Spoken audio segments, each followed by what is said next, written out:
Silakan Ustaz. Okay, boleh mula ya? Ya, boleh. Bismillahirrahmanirrahim. Assalamualaikum warahmatullahi wabarakatuh. Waalaikumsalam warahmatullahi wabarakatuh. Semua alhamdulillah. Wassalatu wassalamu ala Rasulillah Sayyidina wa Maulana Muhammadin wa ala alihi wa sahbihi wa mawalah. Subhanaka la ilma lana illa ma 'allamtana innaka antal alimul hakim wa la haula wa la quwwata illa billahil aliyyil azim. Qala rabbi shrah li sadri wa yassir li amri wahlul 'uqdatam min lisani yafqahu qawli. Allahumma aftah 'alaina futuhal 'arifin wa faqihna fid din wa 'allimna ma jahilna wa dhakkirna ma nasina warzuqna fahman nabiyyin wa hifdhal mursalin wal malaikatil muqarrabin bi rahmatika ya arhamar rahimin.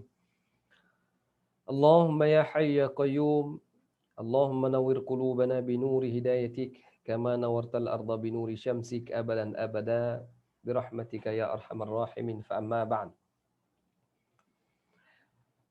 Terlebih dahulu, pertama dan selama-lamanya, marilah sama-sama kita memanjatkan kesyukuran yang tidak terhingga kepada Allah Subhanahu wa taala di atas kesempatan mengizinkan kita bertemu di pagi yang penuh barakah ini, pagi Sabtu, yang syukur kita kepada Allah Taala kerana memberi peluang kepada kita dapat menyertai Arhish Center, memberi peluang kepada kita untuk menyertai program yang dianjurkan oleh Arhish Center, dan semua dianjurkan juga kru-kru yang terlibat secara langsung untuk menjayakan program ini, yang bagi saya cukup bermanfaat pada diri saya dan manfaat pada, insya-Allah akan manfaat pada tuan-tuan dan puan-puan hadirin muslimin sekalian, muslimat dan dikasihi dan rahmat Allah sekalian.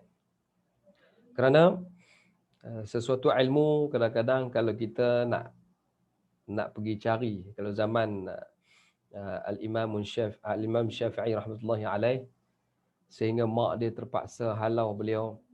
Halau ni bukan halau marah ya. Macam kata orang Kedah, dia berambat, kena berambat lah. Hang duduk di rumah saja, ni buat apa? Cuba keluar daerah tengok, pergi cari ilmu sikit. Setelah dia cari ilmu, dia bawa ilmu tu nak balik ke rumah, mak dia pula halau pergi cari sampai dapat ilmu. Cukup baru balik. Dah balik pula, dia menjadi guru ataupun jadi orang yang besar di Baghdad. Ya, nak bawa balik, nak balik lah jumpa mak. Dah habis belajar, tamat, dapat CJ, ijazah semua. Tengah-tengah nak balik, murid-murid sayang pada guru, ya, kepada guru ini. Sampai satu tahap mereka hadiah unta kepada Imam Syafi'i. Diriwayatkan mengatakan sehinggalah 70 ekor unta lebih. Dia pun balik dengan gembira lah nak bawa hadiah bagi kat mak dia. Dan sampai ke rumah, mak dia tanya apa? Hai Syafi'i, apa kamu balik? Dia kata, inilah hadiah kawan-kawan. Saya bukan nak ni, kata mak dia. Aku nak ilmu kau tu berkat. Jadi oleh kerana ibu yang bersungguh nak kepada anak dia dapat ilmu, ya, jadi bukan nak kepada hadiah-hadiah itu. Jadi Imam Syafi'i faham mak dia ni bukan nak kepada ilmu itu, nak kepada harta. Mak dia nak aku jadi orang berilmu. Lalu dia pesan kepada murid-murid dia tu, tolong agihkan harta ini, ataupun ingat dia balik hadiah kat mak dia, ya. Tapi dah mak dia tak nak anak dia nak ilmu. Jadi akhirnya ilmu ini, harta tadi diagihkan pada orang-orang yang memerlukan, orang miskin dan sebagainya lah. Lalu bagaimana tuan-tuan sekalian, nak diceritakan bahawa begitu sungguhnya mereka dalam Imam Syafi'i, ibunya sendiri nak kepada ilmu. Jadi kita pun sekalian, tuan-tuan sekalian, kena wasiat pada anak-anak kita begitu. Mengaji je lah, ya. Tak apa. Ya, kalau yang berjaya, alhamdulillah. Kalau tak berjaya lagi periksaan, tak apa, belajar. Kerana ilmu itulah mematangkan kehidupan kita. Ilmu itulah memberi kita ini lebih yakin dalam kehidupan. Ilmu itulah membimbing kehidupan kita menjadi seorang yang berjaya di sudut dunia dan akhirat, insya-Allah. Hadirin muslimin, muslimat yang dikasihi dan dirahmati Allah sekalian. Terlebih dahulu saya mengucapkan terima kasih juga kepada kru-kru yang terlibat dan kepada tuan-tuan yang sudah hadir pada hari ini. Baru 85 orang peserta. Bagi saya dah banyak dah tu ya, orang nak mengaji. Itu kira hebat lah. Ya. Jadi pada pagi ini insya-Allah seperti biasalah kita akan mulakan pertemuan kita dengan salawat badriyah ataupun salawat badar. Salawat ini antara salawat ada macam-macam salawat, beribu-ribu salawat yang diwujudkan. Semuanya ada salawat-salawat yang terbaik. Namun kita pilih salah satu salawat ini, salawat badriyah dipanggil ya. Jadi pertemuan kita pada pagi ini eloklah kita mulakan dulu dengan salawat, kerana orang yang bersalawat kata Nabi ia akan mendapat syafaatnya di akhirat ya bersama Rasulullah sallallahu alaihi wasallam. Kita mulakan dulu dengan salawatnya untuk memeriahkan lagi pertemuan kita pada pagi ini, memberkati lagi pertemuan kita pada pagi insya-Allah. Salatullah salamullah ala taha rasulillah. Salatullah salamullah ala yasin Habibillah. Salatullah salamullah ala yasin Habibillah. توسلنا ببسم الله وبالهادي رسول الله وكل مجاهد لله بأهل البدر رياء الله وكل مجاهد لله بأهل البدر رياء الله. صلاة الله سلام الله على طه رسول الله. صلاة الله سلام الله على ياسين حبيب الله. صلاة الله سلام الله على ياسين حبيب الله. Sambung lagi tuan-tuan. Ilahi salimil ummah minal afati wan niqmah wa min hammin wa min ghummah bi ahlil badri ya Allah. ومن هم ومن غمة بأهل البدر يا الله. صلاة الله سلام الله على طه رسول الله.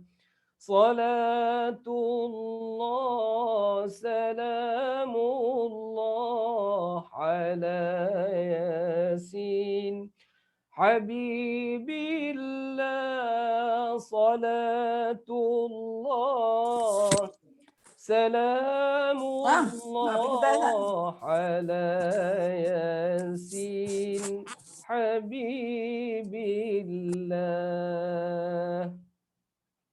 Baik hadirin, tuan-tuan muslimin muslimat yang dikasihi dan dirahmati Allah Subhanahu wa taala sekalian. Nampak ya? Dapat yang saya share muka Quran tu? Okey, alhamdulillah. Belum nampak lagi. Tak nampak? Belum lagi. Innalladzina kafaru sawa'un 'alaihim. Okey, saya tekan skrin. Sekejap ya.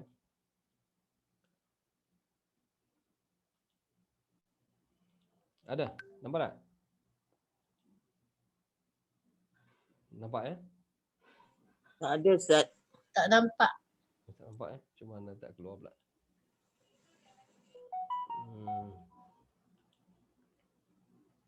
Oh, okey, silap saya ni. Oh, okey, nampak ya? Nampak insya-Allah, Ustaz. Okey, insya-Allah. Ya. Okey, kita fokus pada sedikit untuk bacaan pada pagi ini, Fatihah dulu. Kerana Fatihah ni bicaranya tak akan habis. Kerana dalam Fatihah sebenarnya Fatihah itu adalah rukun di dalam sembahyang.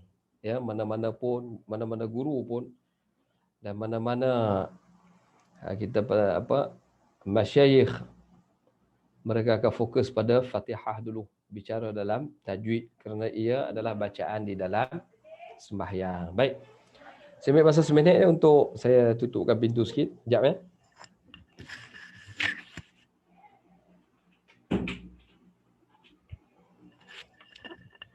Okey, tuan-tuan hadirin sekalian, kita sambung balik pertemuan kita. Jadi kita nak fokus baca Fatihah ya.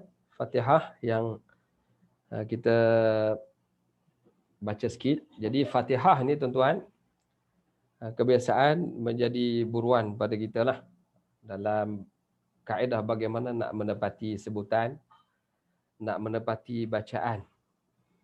Saya rasa tuan-tuan dan perempuan yang banyak mengambil yang bertemu dengan guru-guru, belajar sanad dan sebagainya, mungkin telah pun belajar ya kaedah-kaedah sebutan yang betul. Yang penting bagi kita fokus pada makhraj dan sifat dan sebutan sebagaimana Ustaz Nazri esok. Dia juga membuat pencerahan tentang bacaan pada suratul Fatihah dan juzuk-juzuk amma ya. Di sana dia ada cerita tentang bagaimana itmamul harakat ya. Bagaimana nak menepati harakat yang kita sebut khususnya pada suratul Fatihah.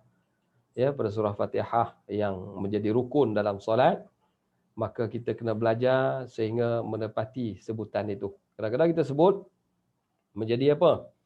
Kadang-kadang kita sebut dan kita baca menjadi satu perkara yang kita anggap benda dah ingat lama, kita tak ambil berat. Cuma saya hari ini nak fokus sikit. Fokus sikit, bila kita dah baca, kita dah menggunakan suara. Dan bila kita menggunakan suara, apa perlu kita buat? Kita kena alunkan suara tu sikit. Jadi kita tambah taranum lah. Setengah-setengah orang itu bila sebut taranum, dia jadi rigid. Dia jadi rasa, taranum ni patut orang lain lah belajar. Saya ni nak belajar tajwid saja. Sebenarnya tuan-tuan, package dalam mempelajari ilmu Al-Quran, itu adalah package yang seiring. Package yang tidak boleh kita asingkan. Ya. Patutnya bergerak selari dan seiring dengan dia. Bila kita baca Alhamdulillahi Rabbil Alamin, takkan kita nak orang lain saja tolong baca untuk kita. Bahkan kita ada perasaan ingin belajar. Inilah peluang. Kita ambil sedikit bagaimana kita nak mengenali, nak membawa diri kita ni supaya ada peluang untuk kita baiki bacaan kita di dalam Al-Quran, khususnya juga bagi Fatihah. Jadi saya ambil Fatihah kerana ia adalah bacaan yang rukun di dalam sembahyang. Kalau betul yang ni pun kita kata bukan dah cukup. Kita kata sebagai bekalan. Kalau kita imam tu bagus dia baca Fatihah imam tu ya. Kalau yang imam lah. Kalau yang bukan imam, kita kata memadailah bagi dia membaca Fatihah dengan betul, insya-Allah rukun dalam sembahyang. Baik, Fatihah. Kita nak fokus, kata di sini saya buat, saya bentangkan begitu. Sebenarnya apa dia dengan tangga-tangga sebelah tu, nombor 1 sampai 5. Tiba-tiba nak panah nunjuk-nunjuk kat situ ya. Jadi sini tuan-tuan, dalam kaedah kita nak baca Fatihah ataupun kita nak melagukan Fatihah, di samping kita menjaga tajwid yang betul, kita juga boleh kawal suara kita dengan betul dan meletakkan irama ataupun tone lagu kita dengan tepat. Bagaimana kita nak buat? Kadang-kadang kita tak perasan yang kita baca tu dah berlagu. Tetapi nak menghalusi lagu tu supaya bila kita baca tu dia beromak, lembut, merdu, indah. Indah itu bukan untuk orang lain tuan-tuan. Untuk diri kita. Ya. Bila kita baca Quran dengan baik dan indah, adakah kita buat tu untuk orang lain?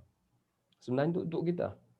Ya. Sebab itu bila saya terbaca di dalam surat khabar beberapa hari yang lalu, bila dia kata seorang banduan yang pernah ditahan 20 tahun. Ya, disebabkan dia apa? Kes di Malaysia dulu kan, kes Maunah tu. Dia kata dia berada di dalam penjara tuan-tuan, dia dapat khatam 160 kali. Allahu Akbar. Kita yang dibebaskan sebenarnya kita pun berada dalam penjara, tapi penjara yang luas. Maka kita tak sedar kita berada dalam penjara. Ya. Penjara ni maksudnya kita sentiasa diperhati oleh sang pemerhati, siapa? Allah Ta'ala. Dalam hal tu, tuan-tuan, bagaimana? Dia kata dia dapat khatam 160 kali. Kalau kita boleh, Alhamdulillah. Seolah-olah dia jadi sahabat Al-Quran. Jadi untunglah beliau. Mudah-mudahan Allah Ta'ala merahmati dan beri rasa selepas dibebaskan itu dapat teruskan amalan itu. Baik, kita teruskan. Saya nak baca dengan taranum Bayati Kurdi. Bayati juga tapi ditambah Kurdi. Karena Kurdi itu lebih asyik. Asyik ni lebih lembut dan merdu. Ya, seperti mana kalau tuan-tuan lihat pada bacaan Masyari Rashid Affasi. Ya, dia baca macam mana? Bismillahirrahmanirrahim. Itu taranum nahwan. Bunyi dia. Kalau Bayati Kurdi, Bismillahirrahmanirrahim. Alhamdulillahi Rabbil Alamin. Ar-Rahmanir-Rahim. Maliki Yawmiddin. إياك نعبد وإياك نستعين اهدنا الصراط المستقيم صراط الذين أنعمت عليهم غير المغضوب عليهم ولا الضالين.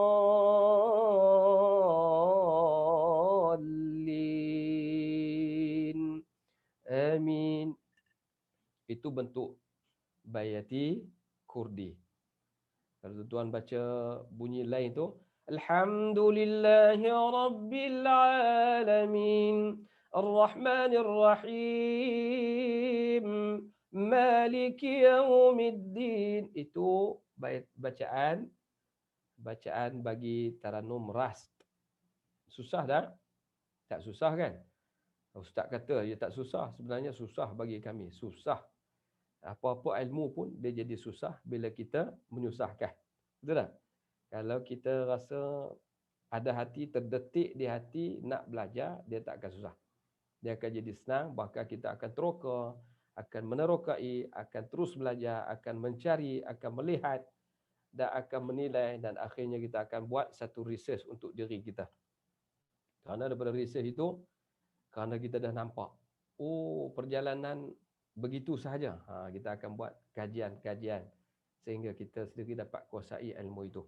Baik, apa yang menarik di sini, iaitu daripada Fatihah, apa yang saya buat slash tu, maksudnya itu suku kata. Suku kata bukan suku kata yang menunjukkan pada suku kata pada makna. Jangan tuan-tuan faham. Contohnya, segala puji bagi Allah, Tuhan sekalian alam. Itu cara kita meletakkan lagu. Jadi bila kita slash tu, segala puji, itu satu suku kata, bukan begitu. Jadi dalam Taranum ni dia tak sama dengan slash yang kita buat pada suku kata suka. Itu suku kata pada makna suka, ya. Pergi, suku kata pada pergi, pada makna pergi. Jalan, suku kata pada makna jalan, ya. Ja satu, lan satu. Jadi dalam lagu kita tak boleh buat begitu. Kalau kita buat begitu tak adalah lenggoknya. Ya. Alhamdulillah ya rabbil al. Nak buat, katalah di sini ada berapa suku kata? Al satu, ham satu, du satu. Tapi suku kata ni biasanya kita pecah dua. Al-ha, alhamdu. Daripada hamadah, ya. Suku kata dia pada mana? Hamadah. Al satu, hamdu satu. Kerana hamadah tu tak boleh pisah. 3 huruf yang sama. Ya. Tapi dalam kaedah Taranum, kita hanya meletak di suku kata yang melibatkan lenggok. Lenggok suara. Kalau dalam ayat pertama ni, seleh pertama, seleh kedua, seleh ketiga, 4 ke 5, maknanya 5 kali lenggok. Jadi 5 kali lenggok di sini melibatkan 5 tangga suara kita. Faham tak? 5 tangga suara. Right? Kita baca Quran, kita tak pernah menilai suara kita. Jarang kita nilai suara kita.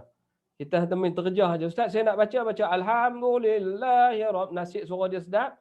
Alhamdulillahirabbil alamin arrahmanir rahim malik yaumiddin. Saya baca tak ada lagu lah. Mana boleh tak ada lagu? Dah ada dah tu.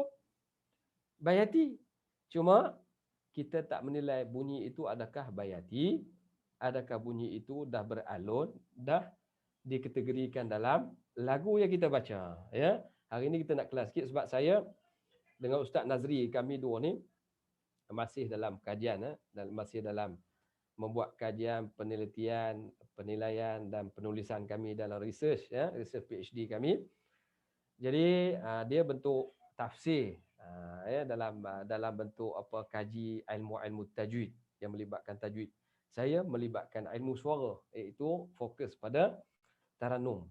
Ya, sayang juga kata Datin kalau tak disampaikan, ya. Walaupun kita nak belajar beribadah, semuanya ibadah. Quran pun ibadah, lagu pun ibadah, fiqh pun juga ibadah, semua ibadah.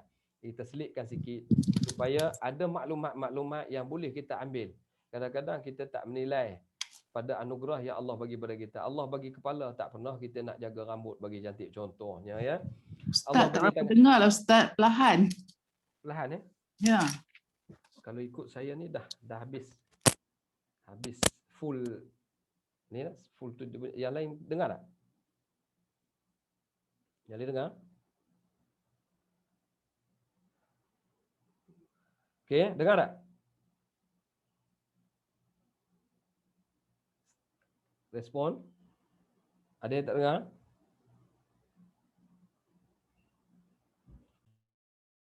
Okey, saya masuk balik. Okey, saya teruskan. Jadi dalam hal itu kadang-kadang nikmat yang Allah bagi pada kita banyak nikmat, tapi kita tak syukur pada nikmat itu. Ya, dalam hal ini maka kita belajar banyak qiraat, tapi kita baca qiraat macam biasa aja. Macam qiraat tu tak ada nilai kelebihan dia. Dalam hal ini tuan-tuan, saya nak buat pencerahan sedikit.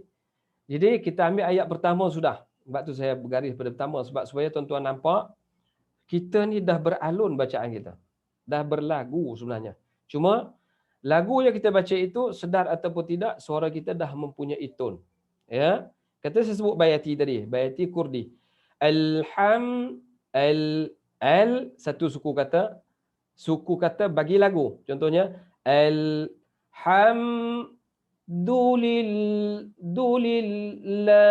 dulillahi rabbil alamin. Nampak berapa kali kita buat?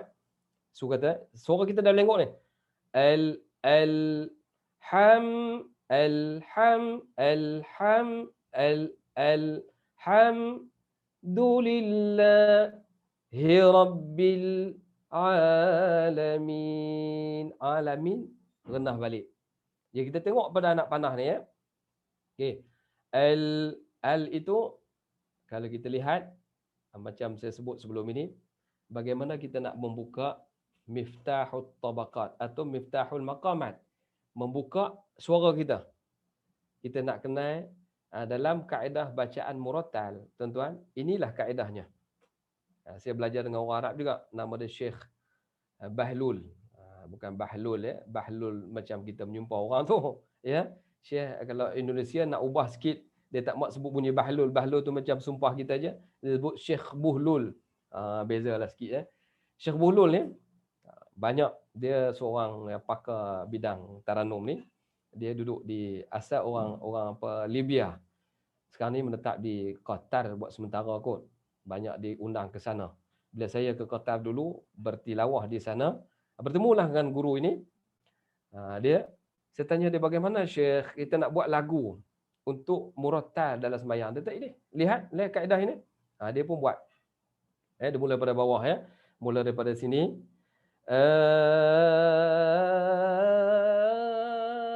Lima tangga tu. Kalau tuan-tuan letak pada apa keyboard tu, keyboard piano dan sebagainya, Cikgu Siti Hajar tahulah. Nanti kalau saya selesai kajian saya berganding dengan dia untuk buat pencerahan lagi. Bagaimana not suara kita bergerak ya. Umpama tangga begini. Itu buat macam tangga ya.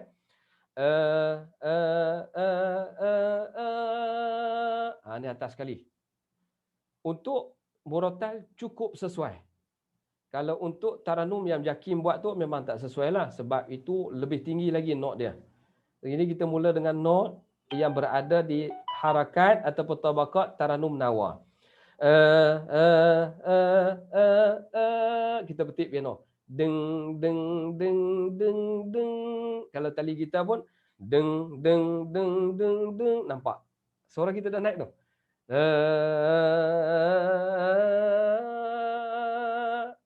Kemudian yang tertinggi itu pula dia sifatnya mendurung balik.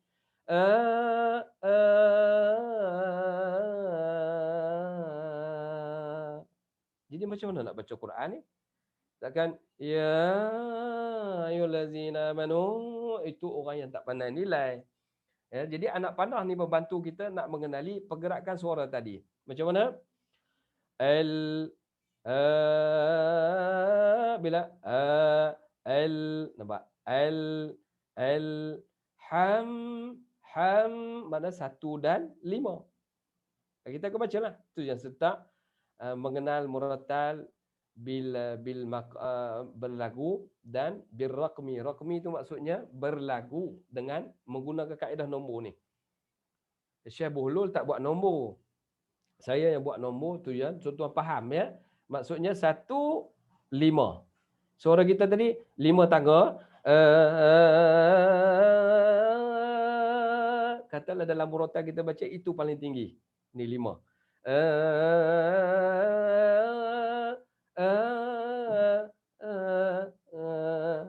Tu kalau undur ke belakang. Kalau ke depan pun boleh. Tangga turun juga. Okey. Satu. Ham tu tinggi. Alhamdulillahi rabbil alamin. Nampak? Tak susah kan? Kalau ayat kedua, tadi ayat tu mungkin cukup dengan 5 tabaqat ini, 5 tangga suara kita. Mungkin Ar-Rahmanir Rahim tak cukup sebab ayat dia pendek. Maka mungkin diringkaskan. Tuan-tuan boleh bayang sendiri, saya buat slash tu 2, maknanya 2 alunan sahaja. Iaitu Ar-Rahmanir Rahim. Ar-Rahmanir Rahim. Di sini Ar-Rahman. Alhamdulillah, kita dimula dengan tangga 3 dan mungkin Ar-Rahman tangga 3, Ar-Rahim tangga 2. Ar-Rahmanir Rahim. Tuan-tuan letaklah Ar-Rahman 3, Ar-Rahim 2. Jadi tuan-tuan boleh nampak. Ar-Rahmanir Rahim. Maliki Yaumiddin. Mana dia? Maliki Yaumiddin. Maliki Yaumiddin. 3. Maliki Tiga. Maliki dua. Middin. 3, 2, 1 tu tuan letaklah nombor sini. Maliki yaumiddin. Nampak tak? Kita dah menggunakan nombor tadi mengenali kita cara alun. Faham? Jadi kemudian kita sambung sikit. Iyyaka na'budu wa iyyaka nasta'in. 4 ya. Iyyaka na'budu. 3 balik. Iyyaka nasta'in. 4, 3, 4. 4, 3, 4. Jadi iyyaka na'budu wa iyyaka nasta'in. 4 balik. Ihdinas siratal mustaqim. 4 dan 5. Kemudian siratal ladzi ataupun siratal ladzi 4, 5. Siratal ladzi 5. Na tu masuk 5. Siratal ladzina an'amta alaihim. 4, 5, 4, 3. Alaihim 4 lagi. Ghairil maghdu 3. Bi alaihim waladdallin. Ada turun situ ya. Daripada ghairil maghdubi alaihim waladdallin. Kenapa dallin? Direndahkan. Ya. Satu, kita bagi peluang kepada orang nak amin. Amin. Ghairil maghdubi alaihim waladdallin. Makmum belakang pening. Ya Allah, imam dia tiap hari kalau kami nak amin, nak kena tiru suara dia. Amin. Meninggi macam tu. Penatlah kami sebab imam tu waladdallin. Tiba-tiba tinggi. Dari segi lagu pun dia kata sumbang. Segi suara taranum sumbang. Dan dari segi makna. Segi makna kata Syekh Buhlul, ini pandangan dia. Syekh Buhlul kata apa? Setiap kepada kata-kata nama yang menunjukkan kepada hina, keji, mengumpat, neraka dan sebagainya, itu kita gunakan untuk suara yang rendah. Ya, Fatihah ni semua baik belaka ni. Mustaqim, nasta'in, middin, rahman, rahim. Patut tinggi di hujung. Tapi tinggi pun mengikut saluran kita susun tadilah. Harkat 1, 2, 3 kan. Cuma waladdallin ni, dia kata elok kita rendahkan kerana bukan jalan mereka yang kaum marah. Ya, itu siapa? Orang Kristian. Alaihim tu, waladdallin. Dan orang yang disesatkan. Seperti dia. Israel laknatullah. Marah kita Yahudi. Marah sungguh.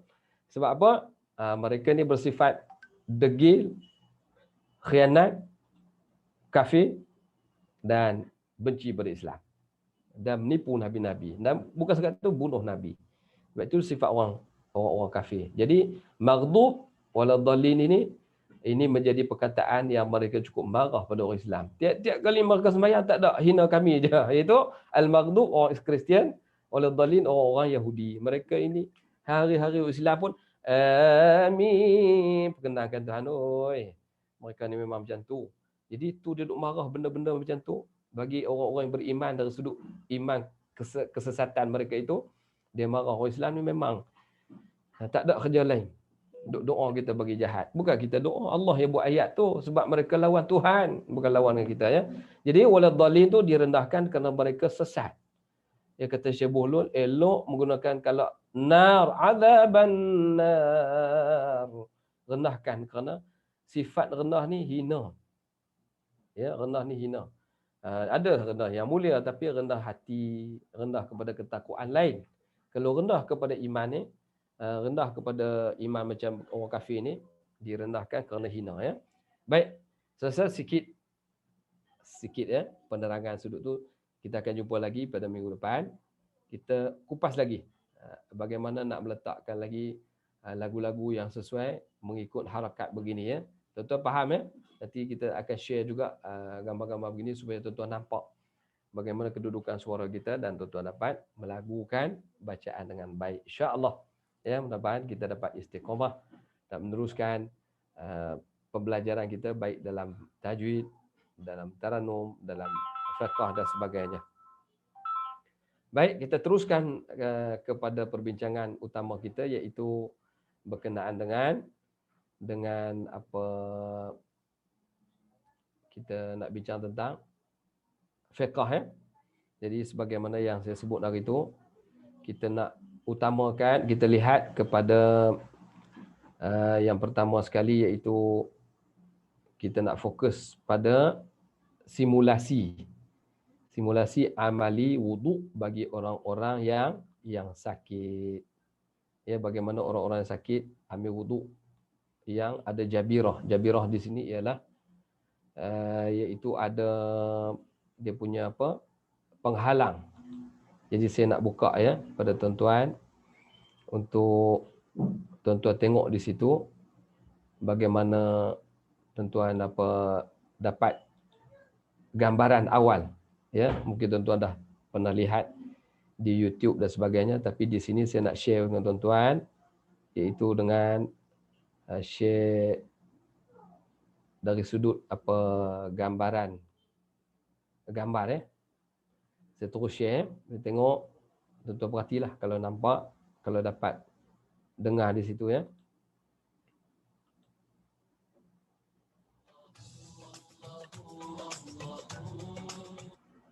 Bismillahirrahmanirrahim. Ustaz, kena stopkan yang ni. Lepas tu Ustaz naikkan balik Ustaz. Share screen Ustaz. Sekejap. Ustaz stop dulu sekejap. Start ya. Ustaz hentikan yang ni. Ustaz tekan yang tu dengan share sound. Saya share sekejap. Dengan share sound ni Ustaz. Sekejap, salah dia punya. Share Ya. screen. Mana dia? Share. Dengan sound. Share. Dengan sound sekali yang tepi kiri bawah tu ada tekan. Ni, mana dia? Ni. Tak. Masa Ustaz share tadi ada tekan share sound tak? Sekejap. Masuk balik share. Stop dulu. Share sound, okey. Okey. Share. Saya ke belakang sikit. Okey, slow sikit. Wassalamu ala asyrafil anbiya'i wal mursalin. Semua dapat Dapat lihat Okey, tengok dulu simulasinya.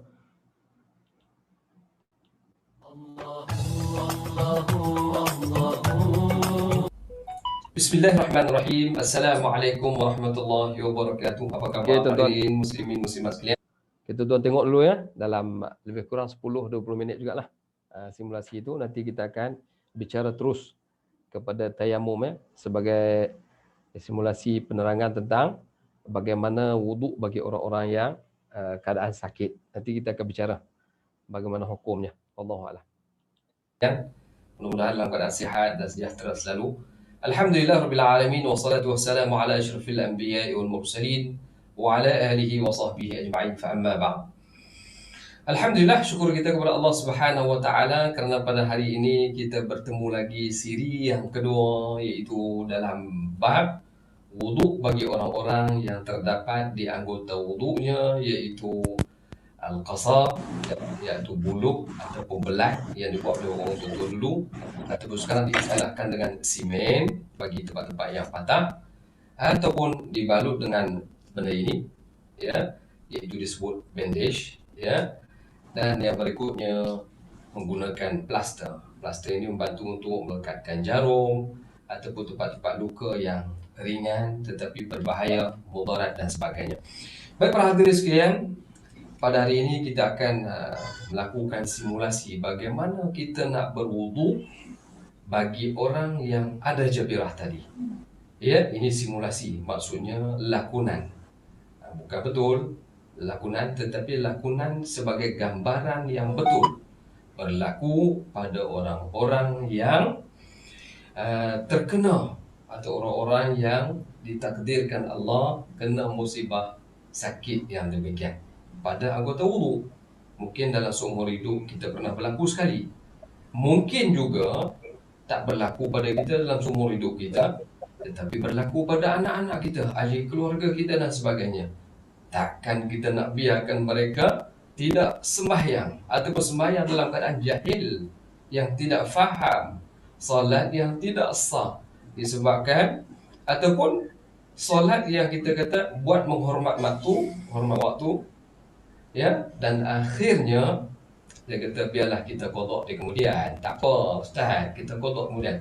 Sebenarnya tuan-tuan, ada jalan untuk memudahkan kita dan tidak perlu ulang kembali, ya. Terutamanya dalam pandangan mazhab Imam Hanafi, mazhab yang lain seperti Imam Maliki dan sebagainya. Bagi mazhab Imam Syafi'i, sekiranya kita melakukan sapu di atas jabirah tadi, ya, maka tetap dikatakan sebagai kena ulang balik, ya, sembahyang tersebut, ya. Baik hadirin muslimin muslimat yang dirahmati Allah Subhanahu wa taala sekalian. Secara ringkasnya, kita terus kepada fokus simulasi perlakuan bagaimana kita nak melakukan wudu bagi orang-orang yang ada jabirah. Baik hadirin yang dirahmati Allah Subhanahu wa taala sekalian, terus kepada simulasinya. Kita boleh fokus. Pertama sekali, ya, oleh kerana ini lakonan bukan betul-betul kita lakukan pada pesakit, tetapi saya boleh lakukan supaya tuan-tuan boleh nampak gambaran bagaimana kita nak buat ataupun kita lakukan pada orang yang sedang sakit, nak mengajar mereka ataupun kita sendiri yang sakit. Baik, cara mudahnya, cara nak mewuduk ni, pertamanya kita kena buka tangan. Kerana anggota wuduk tidak dapat lari daripada muka, ya, tangan. Kalau di dalam tayammum, fatayammamu sa'idan thayyiban famsahu biwujuhikum wa aydikum. Dalam surah Al-Maidah ayat ke-6, tak silap saya, wa aydikum min. Dalam surah An-Nisa, ya, disebut famsahu biwujuhikum wa aydikum. Ya, dia tak sebut min di situ. Baik, itu dalil-dalil bagi amalan-amalan tayammum. Adapun dalam wudu, begitu juga disebut dalam dalilnya surah Al-Maidah juga, iaitu Allah Subhanahu wa taala suruh kita buat apa? Faghsilu wujuhakum wa aydikum ila al-marafiq wamsahu bi ru'usikum wa arjulakum ila al-ka'bayn. Itu 4 anggota. Manakala bagi anggota yang tayammum hanya tinggal 2, ya, kurang. Jadi dirukhsahkan oleh Allah Subhanahu wa taala bagi orang yang sakit. Baik hadirin muslimin muslimat sekalian, apa yang perlu ada? Pertama sekali, kita pastikan anggota wudu kita terangkat, ya, terbuka, ya. Dan yang kedua, simulasinya cara mudah. Ini alat apa? Alat yang dikatakan jabirah tadi, yang menghalang tubuh badan kita, anggota wudu daripada terkena air. Kenapa saya pakaikan di sini? Sebagai contoh, katalah saya balut di sini adalah bahagian yang tidak boleh kena air, ya, di tengah-tengah, di tepinya masih lagi kita boleh selak lah. Biasanya kalau doktor balut, kalau patah di sini mesti sini sampai sini. Sebab itu dalam kaedah ilmu fiqh, ad-daruratu la tuqaddaru biqadariha.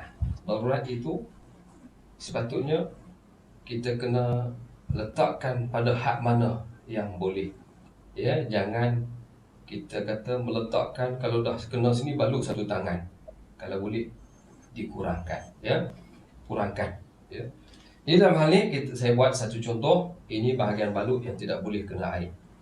Dan kopiah ini, tuan-tuan bayangkan, adalah satu benda yang dikatakan jabirah juga ni, kononnya lah, ya. Saya pusingkan sikit nak jadikan dia jabirah, ya. Okey, begitu contohnya. Ini jabirah ni tuan-tuan, maknanya bahagian ini bahagian yang dibalut. Jadi muka saya mungkin sedikit, gigi-gigi rambut ini kena tutup. Katalah ini jabirah, ya. Ini lakonan saya. Kemudian plaster. Ini juga termasuk al-lusuq. Nama dia dalam bahasa Arab al-lusuq. Dalam bahasa Melayu disebut plaster. Jadi plaster ini dalam bahasa Inggeris mungkin sama juga bahasanya. Okay, plaster ni tuan-tuan biasanya akan dilekat pada tempat-tempat yang diletakkan jarum, ya. ataupun bahagian-bahagian muka yang lukanya tidak banyak, lalu doktor akan lekat. Contohnya, katalah jabirah tadi diletak di bahagian sini, tuan-tuan. Okey, ni banyak lakonan dia. Betul sekalian, setelah selesai, katalah ini satu di muka, satu di kepala, dan kepala pun ada juga bahagian gigi rambut, dan satu di tangan. Okey, dan satu lagi di kaki. Ini tempat luka. Maka apa yang perlu kita buat? Maka mengikut pandangan mazhab kita, Imam Syafi'i rahmatullahi alaih, pandangan mereka dalam kaedah nak berwudu secara Syafi'i, ya. Bagi orang yang sakit tadi, ini saya buat sendiri. Bagi orang sakit mungkin dia boleh buat di bahagian-bahagian tertentu, mungkin bahagian kaki dia tak boleh sampai. Maka pertama sekali kita sediakan debu apa? Debu tanah liat, tanah apa pun tanah yang boleh menghasilkan debu. Sa'idan, fatayammamu sa'idan tayyiban, iaitu tayamum dengan debu yang dikatakan yang bersih, yang tanah menjadi debu. Kalau turab tanah, tetapi sa'idan tayyiban, debu yang halus, yang bersih. Yang paling bersih debu putih lah.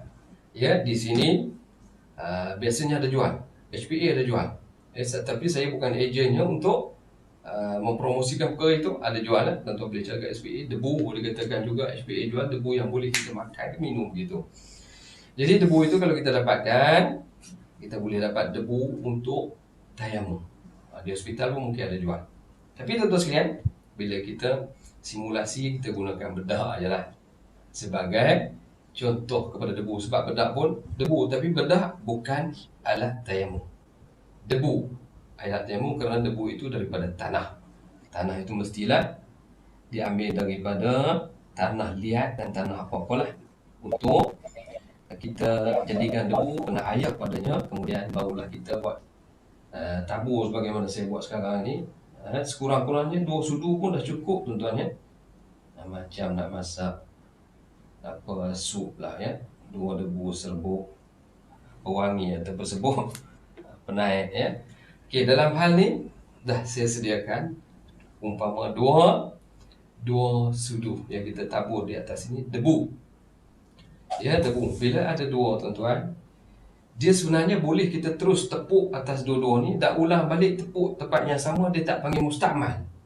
Sebaliknya dikatakan mustakmal itu debu yang kita sapu tadi tu terjatuh di situ, ataupun kita ulang di tempat yang sama, terangkat. Jadi kita sapu sekali tu. Kalau nak tenyih pun tak apa, jangan angkat. Kalau angkat, habis. Dah jadi mustakmal. Yang tempatan kena buat semula. Tapi kalau kita sekali lalu tu dalam keadaan kita yakin saja, celah-celah mata dia begitu, misal ni tolak. Sekali. Lepas tu disunatkan kita usap-usap jari dan buang debu tadi. Tepuk kali kedua. Tu kaedahnya, ya. Tapi sekarang oleh kerana kita boleh juga buat, tersediakan satu. Yang satu ni kita boleh tepuk 2 sekali. Ataupun kita sediakan sama juga. Lepas kita ni, kita tukar yang ni, kita tambah lagi debu baru. Debu yang tepuk 2 kali tak kisah. Dia tak kira mustakmal. Ya, yang mustakmal itu yang disapu di muka, terangkat daripada sapuan itu. Debu yang titik itu dikira debu mustakmal yang jatuh di bahagian badan. Baik, kita teruskan, ya. Okey, bagi orang yang ada qasab, ada ni tadi, pastikan barang kawasan-kawasan tangan dia tidak ada seperti cincin, dibuka. Lebih baik buka lah, sebenarnya boleh masuk debu tu, tapi lebih baik kita buka. Bila setelah kita buka, pastikan dah tak ada apa lagi lah, bersih. Maka kita pun pertama sekali nak tayamum ni, tak payahlah komo debu pensan. Tak sesuai. Kita kena terus, oleh kerana kita sangat dengan tayamum, terus. Okey, langkah pertama mula dengan tayamum, ya. Bismillah dulu. Ya, kalau tak bismillah, kata Nabi, takut-takut terputus. Ya, sunnahnya. Ya, sesiapa yang tidak dikatakan wudu bagi siapa yang tidak menyebut nama Allah. Jadi elok kita sebut Bismillahirrahmanirrahim. Macam kita wuduk lah, sunatnya sama saja.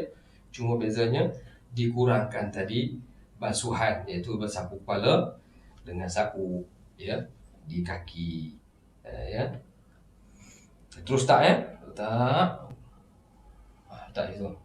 Bila letak, setelah kita letak, kita angkat, kita pasti ada debu di tangan. Ya. Debu di tangan ini terus kita capai di muka. Ya, bismillahirrahmanirrahim. Sebelum sampai, apa perlu kita buat? Sebelum kita letak tangan, kita ketuk dulu. Ketuk ni kalau boleh jangan di atas tempat yang sama. Kalau boleh, kita cari tempat yang lain, kita ketuk. Ketuk macam tu. Asingkan daripada tempat debu kita. Belum sentuh lagi ni. Kemudian setelah itu, nawaitu, mulakan niat. Nawaitu tayammuma li istibahatis salah fardan lillahi ta'ala. Jangan tak sebut fardan. Kalau tidak sebut fardan, takut apa jadi? Takut bila tak sebut fardan, tayammum kita ini hanya jadi sunat. Sunat martabat dia mesti bawah daripada fardu. Maka boleh kita baca Quran, boleh akad Quran, boleh kita buat apa? Zikir, boleh kita sembahyang sunat. Tak boleh buat yang fardu. Ya. Okey, sekarang nawaitu tayammuma li istibahati salah fardan lillahi ta'ala. Mana kata untuk niat solat fardu. Maka kita pun dah tepuk. Setelah kita ketuk-ketuk di sebelah kiri ataupun kanan, tak kisah, yang pentingnya lain pada tempat kita tepuk tadi. Maka kita pun terus bermula daripada atas. Ni ada gigi dari rambut kita kan. Ni umpama saya sebut tadi, ini umpama kepala saya dibalut. Maka letak sini. Terus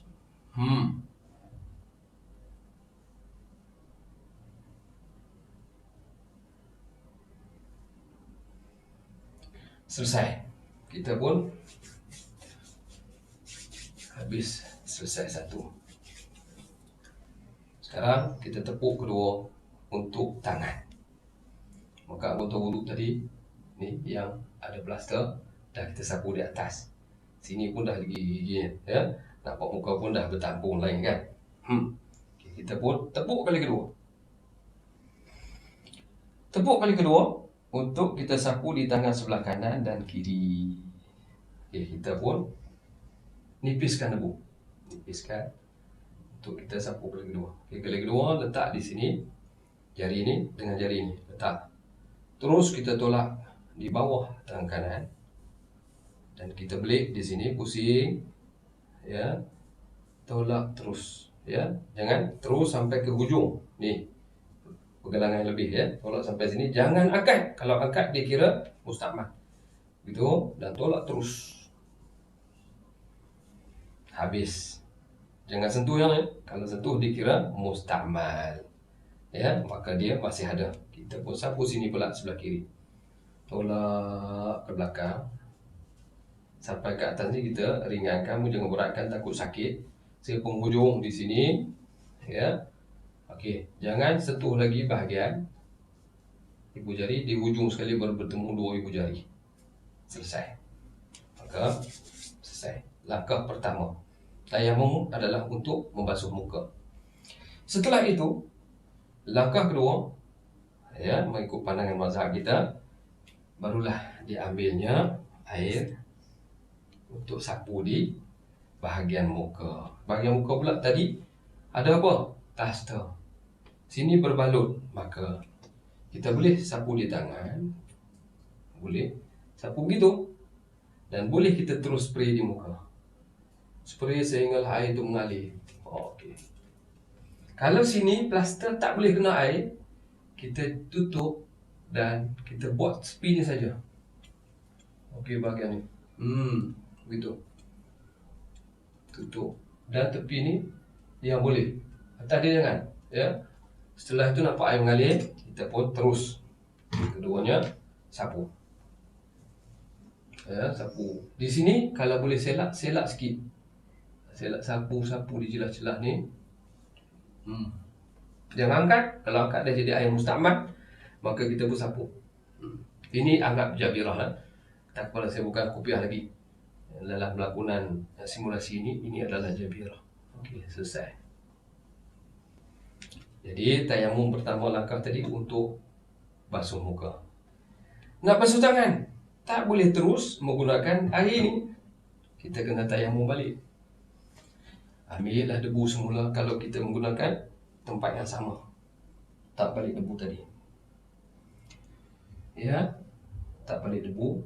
Okey, selesai tu. Benda yang sama juga, kita akan tepuk semula di atas debu. Tepuk. Syarat tayamum mestilah muka dan tangan. Seperti biasa, kita mulakan awal balik. Tepuk, nipiskan debu dan sapu muka balik. Okey, sapu. Selesai. Okey. Ada lagi bagi debu, tepuk kali kedua. Ini untuk tangan pula. Okey, sapu. Sapu sampai ujung. Ini jadi langkah ketiga. Ya. Tayamum yang kedua, langkah ketiga. Sebab tadi tayamum basuh muka dengan air, nak basuh tangan kena tayamum pula. Jadi habis, selesai yang ketiga. Langkah keempat, baru basuh tangan. Ya. Tersebut daripada atas. Kawasan yang lebih lah. Sampai mengalir nampak tu. Sampai hujung ni, kita pun boleh sapu. Jangan angkat tuan-tuan ya. Celah-celah ni sekali jangan angkat. Setelah selesai, okey, kita pun yakin dah habis sebelah kanan, kiri pula. Jangan atas ni. Kadang-kadang air serap masuk dalam, lagi teruk uratnya. Tepi-tepi. Okey, selesai. Maka kita pun sapu di bahagian yang sini. Dan celah-celah ni kalau boleh masukkan sikit, supaya memang kena bahagian-bahagian yang dibalut tapi masih lagi tak luka bahagian tu. Setelah itu, ini nak dibiarkan tak boleh. Kita ambil air yang ringan, nipis, sapu. Sapu jangan kan? Selesai. Langkah keempat. Langkah kelima, nak sapu kepala. Nak sapu kepala, debu lagi. Tak balik debu di situ. Berapa kali muka saya kena debu ni. Jadi dia bedak-bedak lah. Kita pun tepuk lagi. Seperti biasa, kalau tayamum muka dan tangan, maka ni debunya, kita pun sapu muka dulu.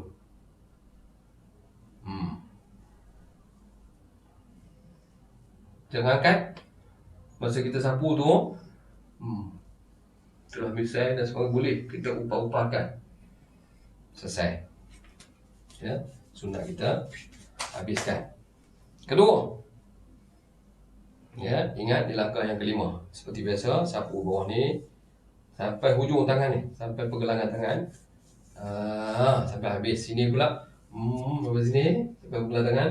Tolak ibu ni, berjumpa ibu balik. Selesai. Ya, selesai yang tu. Langkah kelima. Yang kena buat apa? Barulah spray di kepala ni, tangan. Sebab dia sapu je kan. Nak sebutan ni? Taklah, sebab ada baki tepi ni. Sebahagian. Sebahagian. Sebahagian. Ya, sapu. Ya, kita boleh buat macam ni. Sini. Sapukan terus dua-dua ni. Sebahagian. Sebab ada baki. Sini balut. Sini.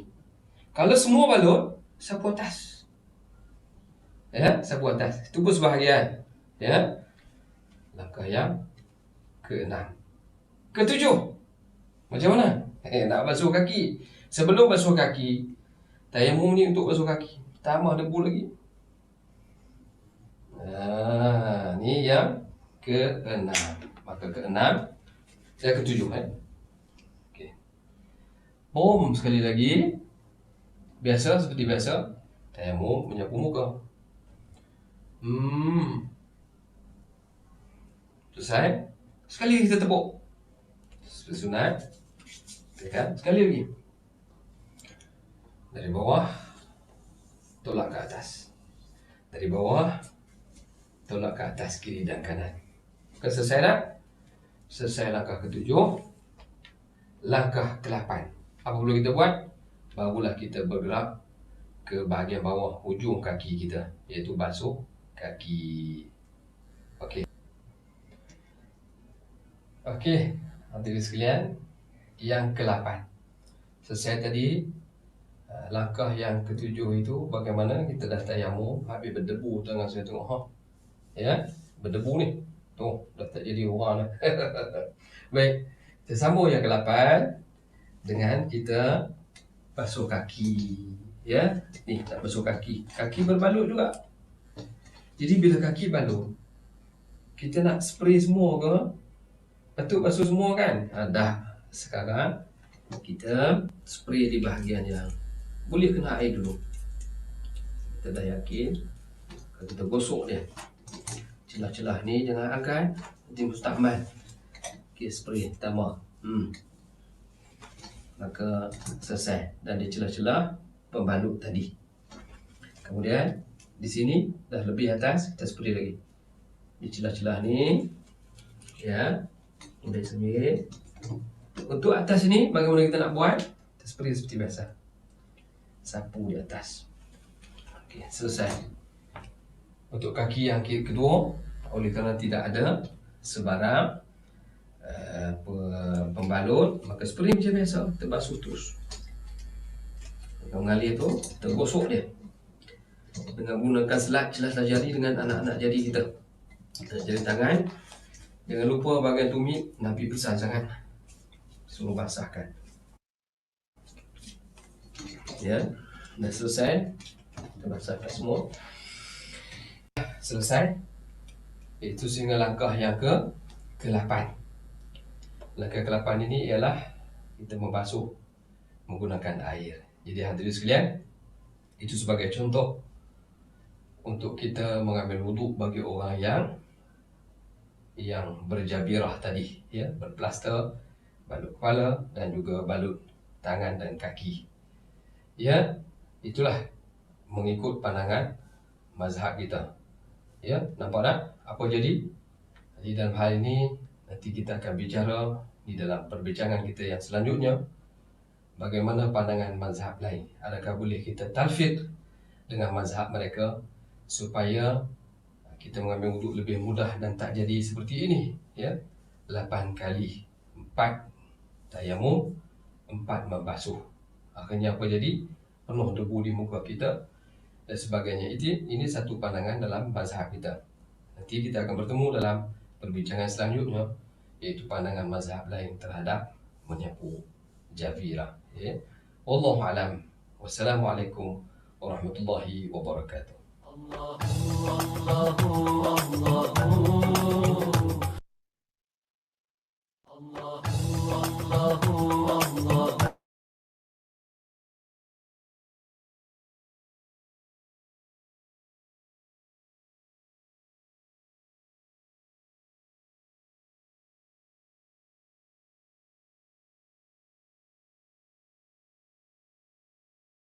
Bismillahirrahmanirrahim. Okay, bismillahirrahmanirrahim.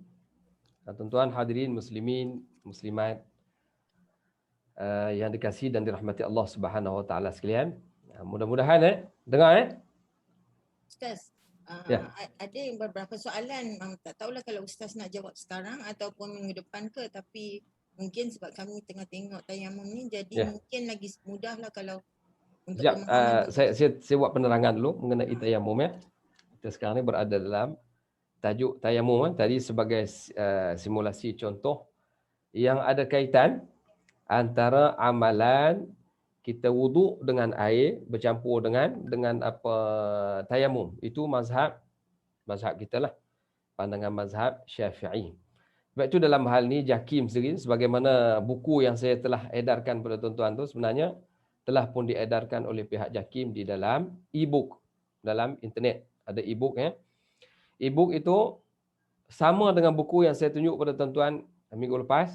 Isinya sama banyak. Ya, isinya sama banyak. Dalam e-book dia cerita lebih kurang sama. Ya, sama banyak isinya. Cuma dalam e-book tu disebut bahawa adakah sesuai. Adakah sesuai ni maksudnya bukan ibadat ni mengikut sesuai. Ibadat ini kiranya menyusahkan kita, maka ada jalan untuk memudahkan. Sesungguhnya Allah itu tidak suka kepada haraj, yakni menyusahkan kepada ibadah kita. Bahkan Allah nak supaya kita ibadat itu menjadi mudah.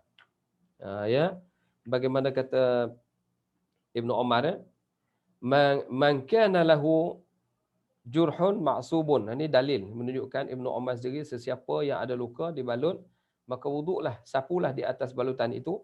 Maka dalil pada situlah ulama-ulama hari ini rujuk bahawa para sahabat, sahabat-sahabat ridwanullah alaihim ajma'in, Ibnu Umar sendiri pernah melakukan demikian, mengharuskan sapu di atas balutan.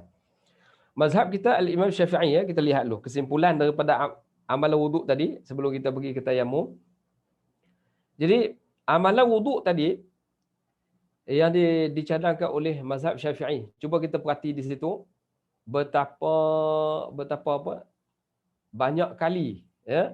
Pertamanya kita kena tayammum sekali, spray wuduk. Tayammum pula spray lagi ataupun basuh lagi dengan air. Tayammum pula sampai 8 kali. Tengok. Kalaulah itu betul-betul debu, kadang-kadang orang yang allergic kan, tak boleh kena debu, kena jadi jeragat, gatal dan sebagainya, maka itu kan menyusahkan. Itu dalam buku Jakim yang keluar tu, walaupun sesetengah yang kita panggil, bukan nak sebut ta'assub, sesetengah yang berpegang dengan mazhab Syafi'i, dan ada dalam mazhab Syafi'i sendiri mazhab yang dhaif lah, mazhab yang kita kata yang qadim, bersetuju, ya, boleh sapu atas jabirah tadi, berpandangan pada mazhab pandangan hadis yang dibawa oleh Ibnu Umar tadi, ya. Jadi dalam hal ni, kalaulah kita orang yang sakit, kita sebagai pesakit, kita nak pilih mana satu, sama ada nak pilih dengan 8 kali tadi ataupun kita kata dengan menggunakan spray air sapu atas jabirah dan tak perlu ulang lagi.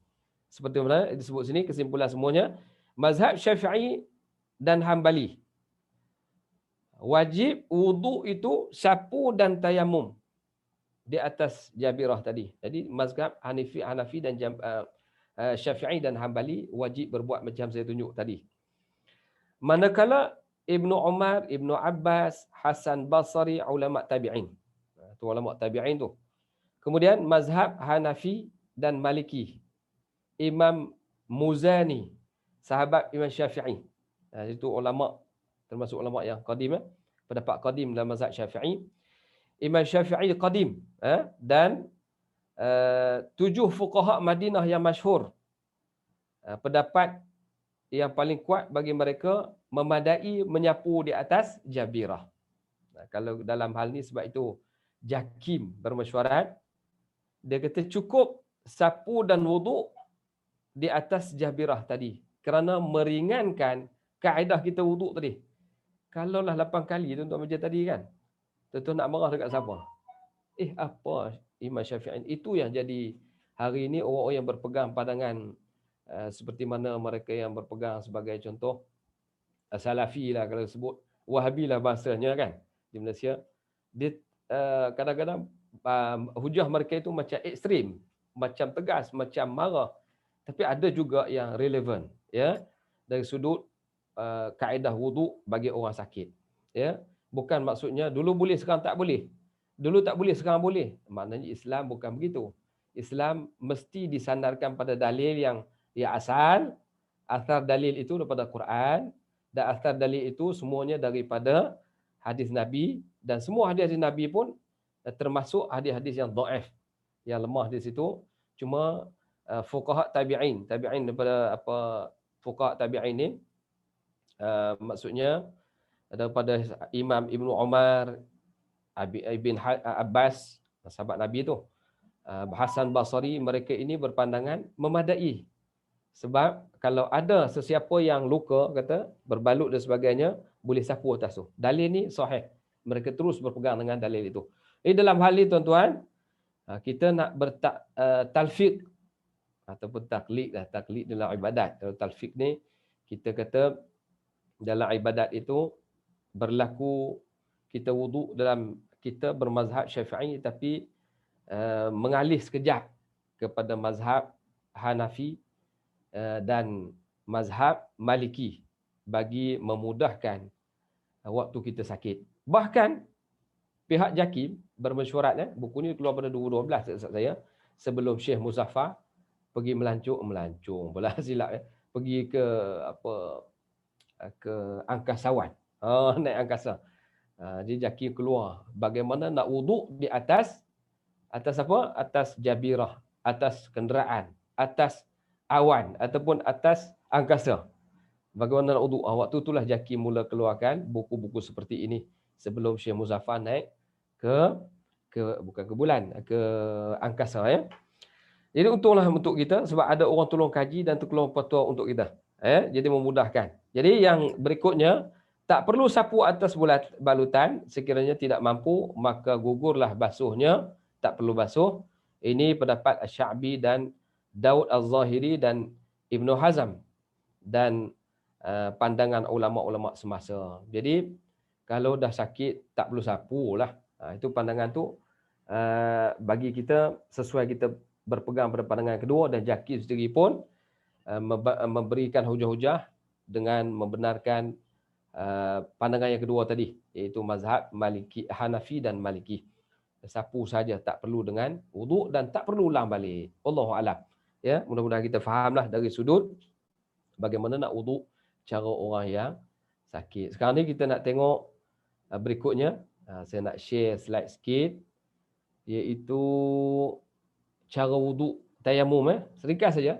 Nanti kita akan berhenti pukul 12. Kita sekali lalu saja. Baik. Ini tayamum. Saya tak share. Silap. Sekejap. Buat semula. Okey, tayamum. Tuan-tuan tengok. Ada share. Dah nampak Okey. Tuan-tuan tengok situ. Kita tengok pada ni lah. Slide tu. Jadi panduan tayamum bagi orang-orang yang sakit. Pesakit tu orang-orang yang sakit lah.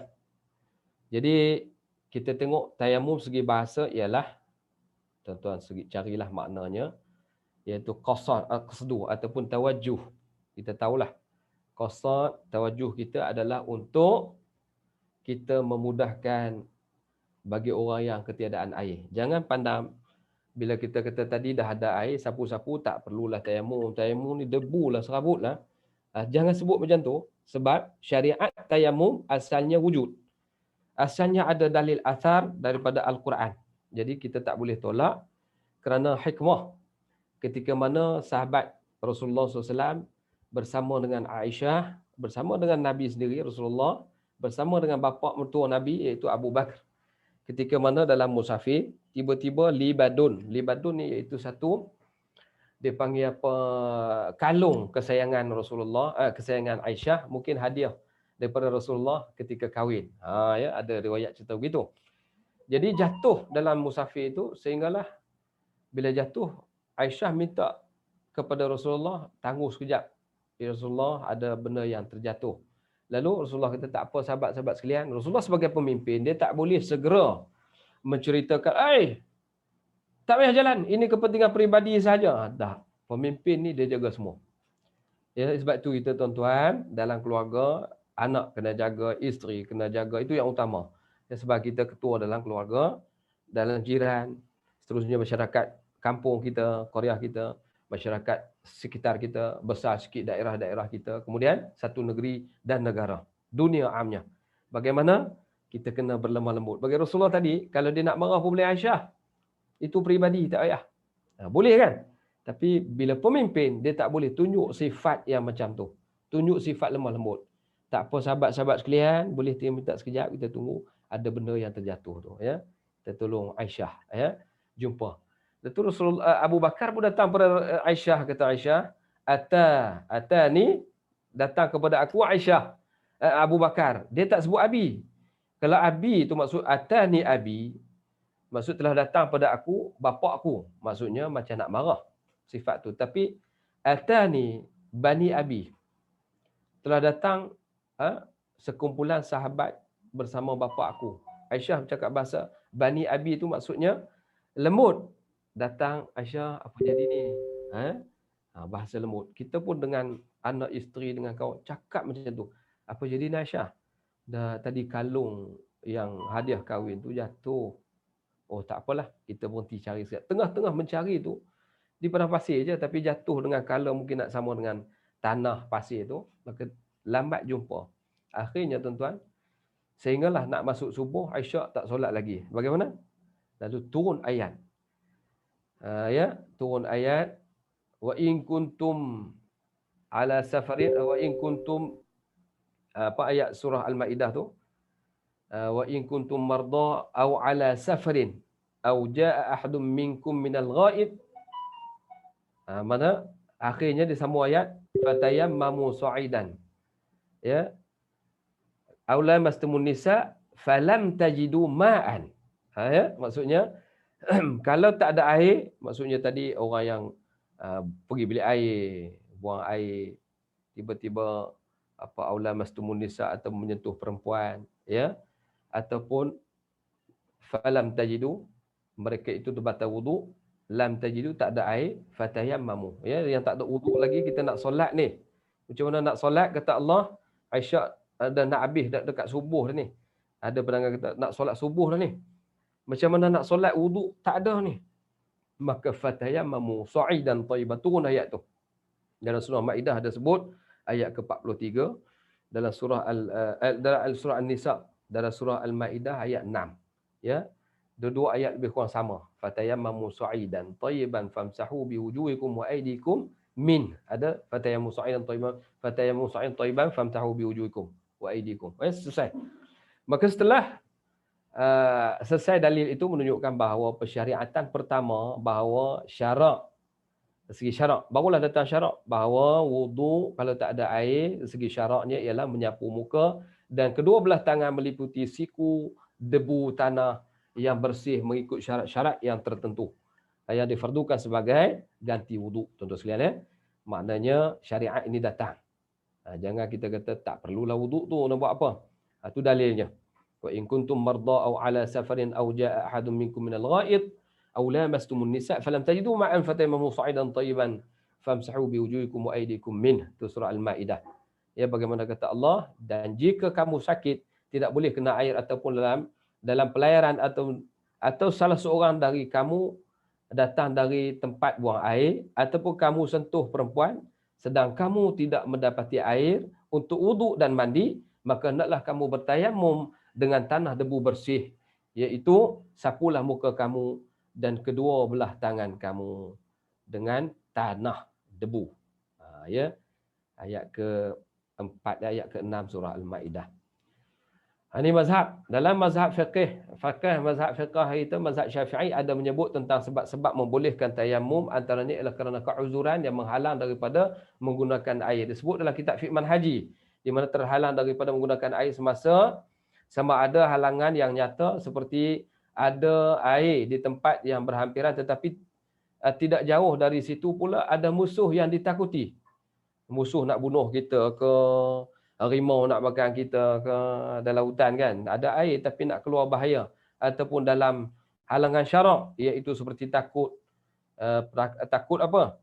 Takut menggunakan air kena bimbang, sakit, luka, mudarat, boleh bawa kepada mati, seperti mana hadis Jabir yang saya sebut sebelum ni. Ya, seorang sahabat betul-betul kamu kena mandi juga, masuk air dalam kepala, mati sahabat. Maka dalam keadaan demikian, mazhab kita pun dia dibolehkan bertayamum dan tidak wajib menggunakan air. Ini berdasarkan sabda Rasulullah SAW, seseorang yang mendapat luka di kepala meninggal dunia selepas dia mandi. Itu ada hadis yang saya sebut, hadis daripada Jabir gitu kan.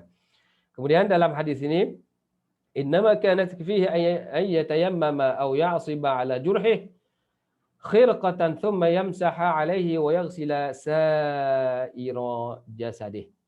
Apa maksudnya? Maksudnya jika dia sepatutnya bertayamum sahaja dan membalut lukanya dengan kain, kemudian menyapu dan mandi seluruh badannya. Ya, betul sekalian. Kemudian kita tengok lagi. Dalil hadis wa ju'ilat lana al-ardu kullaha masjidan wa ju'ilat turbatuha lana tahura idza lam najid mil ma'. Kata Rasulullah SAW, hadis ini riwayat Muslim, hadis sahih, dijadikan bagi kita seluruh bumi tempat sujud dan tanah pula bahan bersuci ketika mana ketiadaan air. Jadi kitab Mu'tamad Al-Fiqh Imam Syafi'i oleh Syekh Muhammad Az-Zuhaili. Hal ini juga bertepatan dengan kaedah al-fiqh. Dia kata apa? Al-masyaqqatu tujallabu at-taysir, iaitu kesusahan akan membawa kepada kemudahan. Tentu sekalian, itulah dalam kaedah fiqh. Jadi sebab-sebab diharuskan tayamum. Kenapa kita harus tayamum? Ya. Kerana tidak mendapat air ataupun tak ada air namun tidak cukup untuk bersuci, wuduk ataupun mandi. Kedua, terdapat luka di badan. Cuaca yang sangat dingin, sejuk sangat, tak boleh ambil air. Kalau buka, macam kita pernah pergi tempat sejuk, kalau buka memang darurat sakit. Kalau kita boleh pertahankan juga boleh buat-buatlah. Kalau sampai tak boleh buat, geletar sampai tak boleh, maka boleh dengan tayamum. Air kemudian air membawa musibah, air kena badan luka ataupun gatal. Ya. Begitu juga dipentingkan untuk minum. Kalau kita ambil wuduk tak minum. Jadi kita pula orang Malaysia ni wuduk terlalu mewah. Kita buka air lalu je, padahal nak sapu kepala sikit je, air lalu tak berhenti. Kemudian waktu solat yang sempit. Jadi waktu dah nak habis masa, air tak ada, jadi kita boleh lakukan wuduk. Kemudian di sini antara bahan yang boleh digunakan, bahan-bahan yang dapat digunakan sebagai alat tayamum ialah seluruh permukaan, ya. Antara bahan yang boleh untuk digunakan sebagai tayamum di permukaan bumi ini yang bersih dan sebaik-baik dan baik, sama ada pasir, batu-batuan, tanah, sebagainya. Tuan-tuan sekalian, ini nak cerita sikit pada tuan-tuan tentang alat-alat tayamum. Sebenarnya tuan-tuan, mengikut alat-alat tayamum ni, kita kata dalam mazhab kita, dia berpunca khilaf ulama ni. Di mana punca dia? Punca pertama sekali ialah daripada perkataan Nabi sebut fartafa'a 'alal ardi, iaitu maka apa yang irtafa'a, yang ada di muka bumi ini, di atas muka bumi, yang ada di atas muka bumi ini semua boleh tayamum. Maka di situlah khilaf ulama. Ya, di antara mazhab Syafi'i. Mazhab Syafi'i dia pegang bahawa sa'idan tayyiban tu, yang hadis kata tarfa'a 'alal ardi, itu apa-apa yang ada di bumi, iaitu sa'idan tayyiban, debu yang daripada turab, lahu mubarun. Dia kata apa? Sa'id iaitu debu, yang debu itu, yang tanah itu, yang boleh jadi debu, tanah yang halus dan debu, yang bila kita sapu tu dia lekat. Kalau tanah pasir, dia biji-biji. Biji itu sebenarnya tak kena kulit. Dia, sebab itu tak boleh guna pasir ataupun debu-debu daripada pasir, kerana dibimbangi tak sampai ke kulit. Sifat debu ni dia halus. Kalau dia macam tepung, lekatlah kulit masuk dalam sisi kita tu, ya, dalam celah-celah aroma kita kan. Tetapi kalau kita ambil air, kita kata kalau kita ambil dengan pasir, tak. Kemudian mazhab Hanafi, sa'idan itu mereka terjemah debu itu batu seketul, bata, apa-apa je boleh, ya. Tanah yang keras seketul tu boleh, batu seketul kiki yang saya tunjuk tuan-tuan tu, seketul tu boleh, apa juga boleh, ya, boleh. Sampai kita batu, asalkan batu yang ada di tanah, ya, okey. Kemudian mazhab Maliki, sa'idan, mereka mengatakan sa'idan itu termasuk apa dia? Dinding, meja tuan-tuan ni. Kalau Syekh Muzaffar dulu, dia orang tunjuk apa? Tu, cermin kapal terbang tu boleh. Suyuh kau naik tu, pergi kat suyuh tu, tolak kursi kuat, tak tangan di situ, tak, tepuk sapu saja. Saya rasa ramai yang pilih buat kat cermin, buat dekat meja, buat dekat lantai, buat dekat dinding, buat dekat apa lagi. Bantal, saya ingat lemek tu bantal lah. Bantal pun boleh. Dia kata asal bantal tu cuba kita ketuk, dia akan ada debu berterbangan, kita tak nampak. Di situ pun ada debu, boleh pakai. Itu mazhab Maliki. So kalau tuan-tuan nak wuduk pakai ni, tuan-tuan kalau pakai Syafi'i dia kena debu. Tapi kalau tuan-tuan nak talfiq campur, nak ambil bantal, kemudian nak ambil wuduk macam Syafi'i, tapi nak guna bantal untuk ni, tak cukup. Sebab kita kena debu tanah. Kita tak boleh pakai debu yang ada di bantal, yang ada di dinding, di meja dan sebagainya. Itu kaedah yang mereka ini khilaf kat situ. Maksud su'idan. Kita pun pening kepala macam mana. Ya. Kemudian, sambung sikit, debu tanah yang bersih, tanah yang warna merah pun boleh, hitam boleh, sekiranya bercampur pasir, mesti mengandungi kandungan debu yang lebih. Tidak dikategorikan sebagai abu. Abu tak boleh. Kita bakar-bakar kertas, tiba-tiba abu yang ada situ kita ambil. Tak boleh. Walaupun dia berbentuk hancur seperti debu. Suci dan tidak najis. Debu tadi bersih dan tidak mustakmal. Debu yang telah digunakan daripada sepah basuh jatuh itu tak boleh. Dan tidak bercampur tepung. Tepung tak boleh tuan-tuan. Macam saya buat test tadi pakai bedak, tak boleh. Tepung pun tak boleh. Ataupun kapur. Batu kapur. Pasir yang tidak berdebu, tidak boleh bertayamum dengan menepuk meja ataupun dinding kerana tidak mengandungi debu tanah. Kita dalam mazhab Syafi'i tak boleh tu. Dinding-dinding tak boleh. Hikmah bertayamum, kenapa? Kenapa kita perlu tayamum? Kena keringanan, rukhsah. Bayangkan tuan-tuan daripada 4 anggota wuduk yang Allah Ta'ala suruh basuh tadi, sapu kepala, kaki last kali, tiba-tiba tinggal 2. Betapa mudahnya. Ya, keringanan bagi orang yang uzur. Begitu juga membuktikan agama Islam itu terlalu mudah ajarannya. Ya, nak ibadat bukan nak diberatkan. Ya. Menunjukkan pentingnya melaksanakan ibadah salat, mendidik diri supaya tidak bersikap takabur. Ya, dalam hidup ni jangan sombong dan takabur. Takabur pada Allah Subhanahu Wa Taala, ya, kena ingat Allah dalam apa jua. Ya, kalau hidup dah tak sembahyang memang takabur lah. Bagaimana orang-orang bukan Islam. Jadi syarat-syarat sah tayamum masuk waktu, barulah bunyi-bunyi azan. Oh, dah masuk zuhur, baru kita ambil wuduk. Itu mazhab kita. Mazhab Hanafi, mazhab yang lain, tak masuk wuduk dah boleh ambil dah. Ya. Dalam hal ni boleh ke arah itu. Mencari air terlebih dahulu. Tak ada air, barulah kita tayamum. Debu yang suci tidak campur dengan debu-debu yang lain. Ya, sepertinya najis, terdapat tai lembu dan sebagainya lah. Contohnya debu yang pada kawasan najis. Dan uzur ataupun air hanya cukup untuk keperluan makanan dan minuman. Itu syarat-syarat dia. Maksudnya air itu tak cukup untuk minum sahaja, boleh tayamum. Kemudian niat tayamum seperti mana saya sebut tadi, nawaitu tayammum li istibaatis salah fardhu lillahi ta'ala. Ya.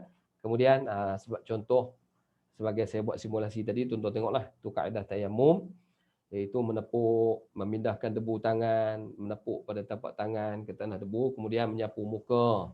Setelah sapu, barulah sapu tangan sebelah kanan sampai ke siku, pusing balik sehingga ibu jari bersentuh 2 ibu jari. Kemudian last sekali barulah tertib. Tertib ni wajib dalam mazhab kita Syafi'i. Mazhab lain tak apa. Mazhab kita tertib kerana apa? Tertib ni maksudnya melakukan itu basuh muka, basuh tangan, tangan kanan dulu kiri.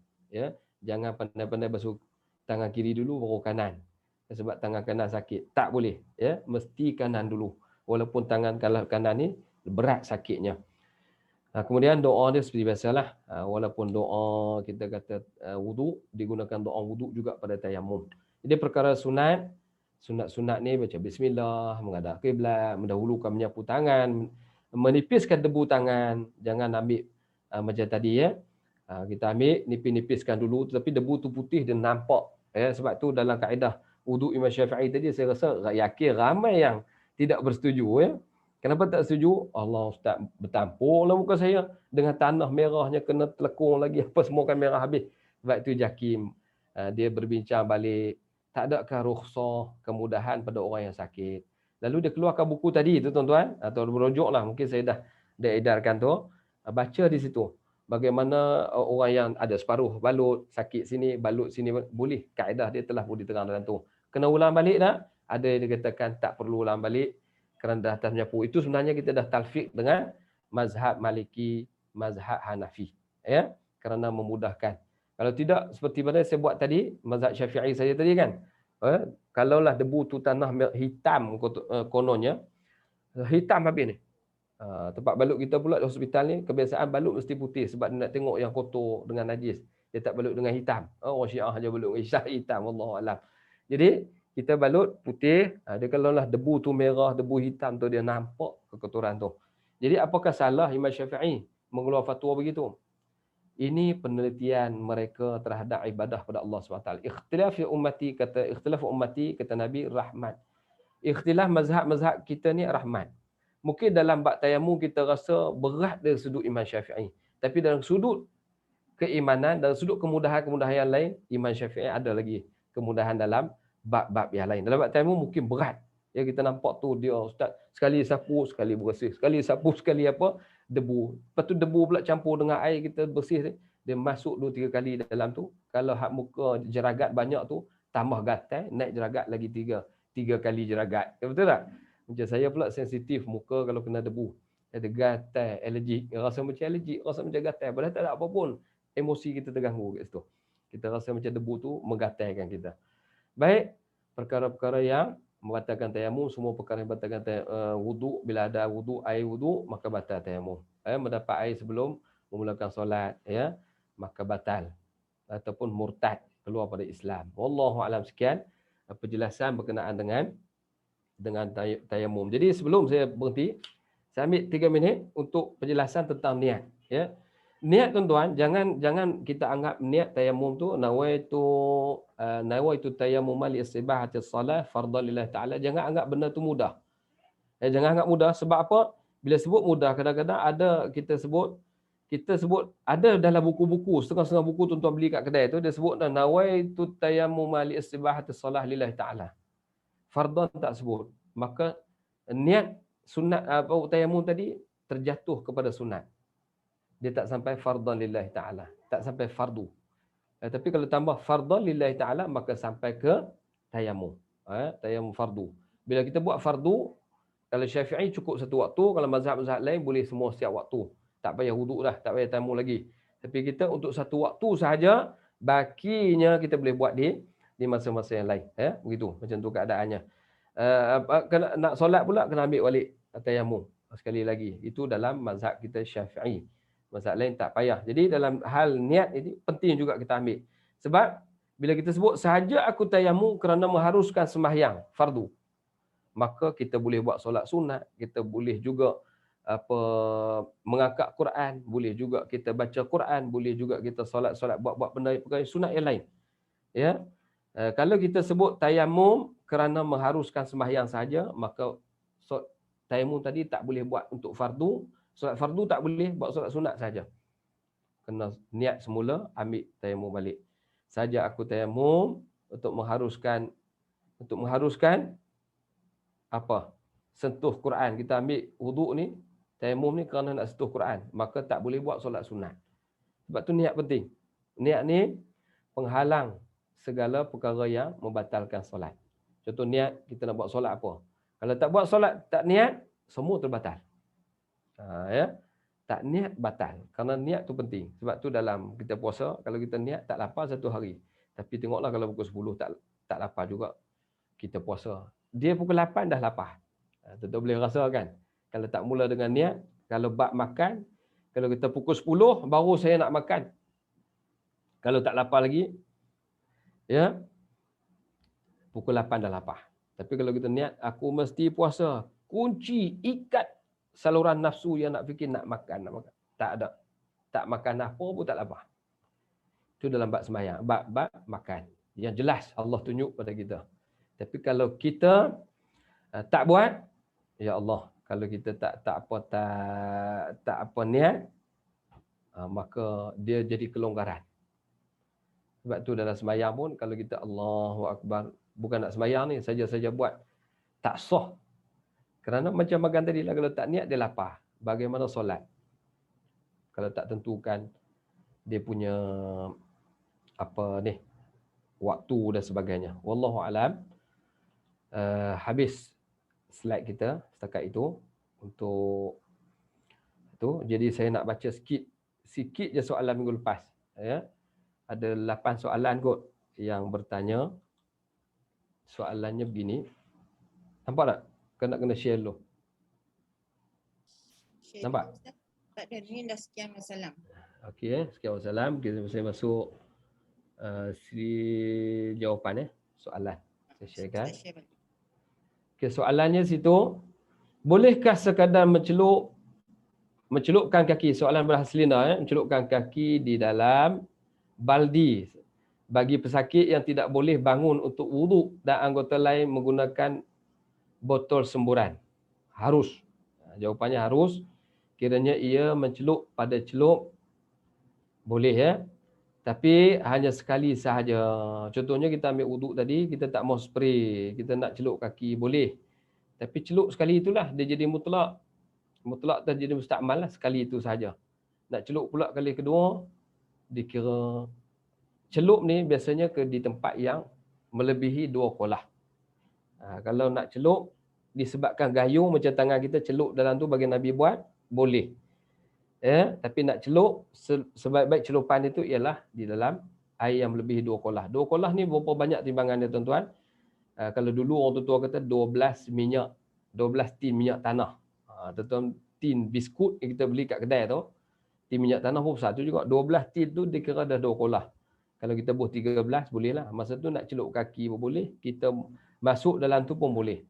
Ya, 2 kolah ukurannya. Bagi setiap satu kaki. Air yang digunakan lepas itu dikira air mustakmal. Kerana air yang dicelup kaki itu tidak mencukupi 2 kolah ya. Itu tuan fahamlah situ. Soalan kedua, macam mana nak dapatkan buku? Soalannya dah saya bagi kat tuan-tuan tu. Ya, dah dapat dah. Maknanya dia bagi dalam bentuk PDF.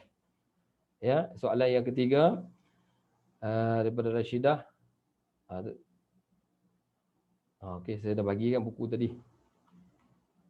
Kemudian soalan 4, taharah tadi apa makna dia? Dah terlupa lah. Jadi taharah maksudnya bersih, membersihkan. Bersih ni bersih apa? Kalau bersih rumah tak pakai taharah juga, tapi taharah untuk rumah, tempat kita nak solat. Tapi taharah ni lebih fokus kepada badan. Kalau rumah pun taharah juga, tapi taharah pada badan. Fiqh bila sebut dalam hukum fiqh, taharah tu bersih badan kita daripada perkara-perkara hadas kecil dan hadas besar. Itu maksudnya taharah. Kemudian Nur Azliana Badruddin, Assalamualaikum Ustaz, saya ada berbalut ibu jari kaki sebab luka di kuku ibu jari kaki saya selama seminggu. Ibu jari kaki saya berbalut dan ni saya wuduk dan tayamum. Semasa berwuduk, saya nak buka balutan hanya sapu balutan ataupun hanya sapu air sahaja. Dan saya tayamum. Jadi saya perlu qada balik solat ataupun saya solat saya yang selama saya balut. Jadi tuan-tuan sekalian, begitulah jawapannya, begitulah sakit itu di anggota tayamum, yakni muka, tangan, siku dan kaki.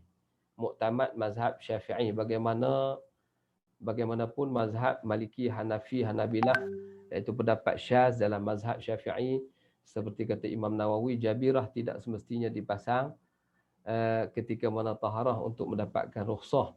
Tidak perlu diqadakkan kerana ianya sangat susah dan realiti.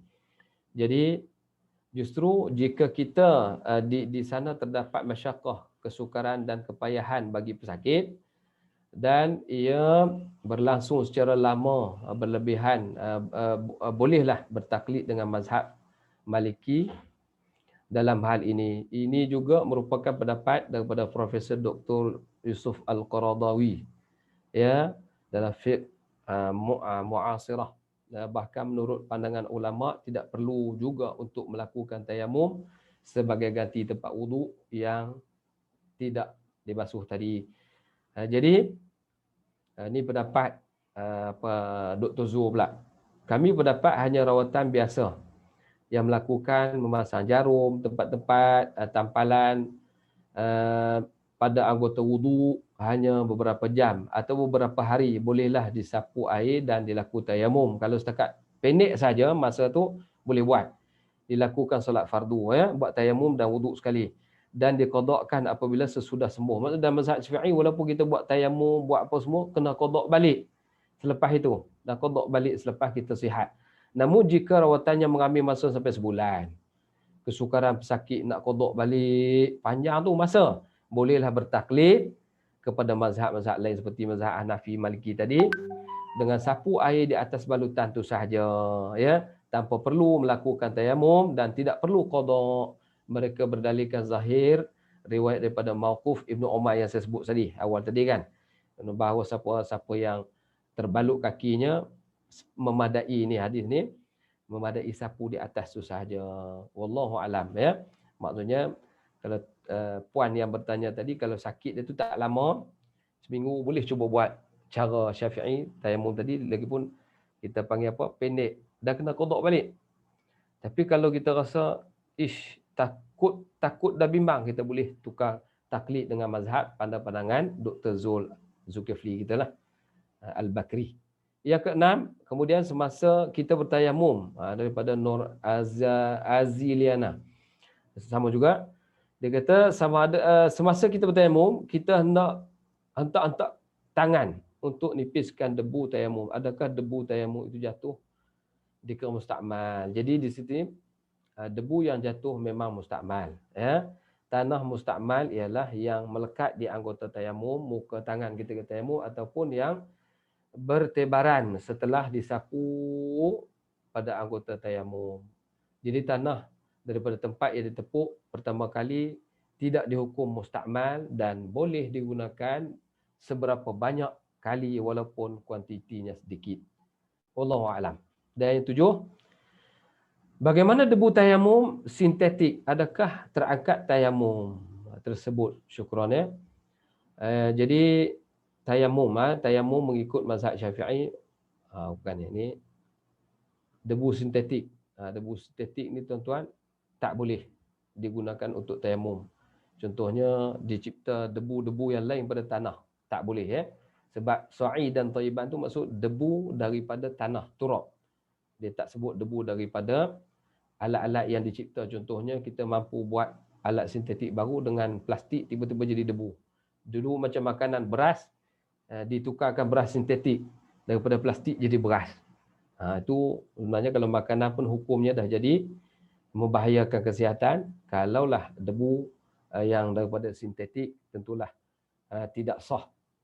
Kemudian tayamum mengikut mazhab Syafi'i. Bahan yang boleh digunakan debu okey. Tayamum mengikut mazhab Hanafi, bahan yang boleh digunakan ialah apa sahaja bahan yang suci daripada najis.